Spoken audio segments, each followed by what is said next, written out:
మెల్లగా తెల్లారిందో ఎలా వెలుతురే తెచ్చేసిందో ఇలా పోసి నవ్వులతో మెరిసే పసిపాపల్లా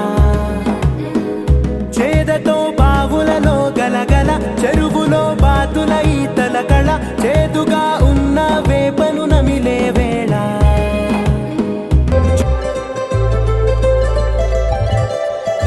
సందళ్ళే సందళ్ళే సంక్రాంతి సందళ్ళే అంగరంగ వైభవంగ సంక్రాంతి సందళ్ళే సందళ్ళే సందళ్ళే సంక్రాంతి సందళ్ళే అంగరంగ వైభవంగ సంక్రాంతి సందళ్ళే మన ఊరితో సమయాన్నిలా గడిపేయడం ఒక సరదారా మన వారితో కలిసుండడం ఒక వరమేరా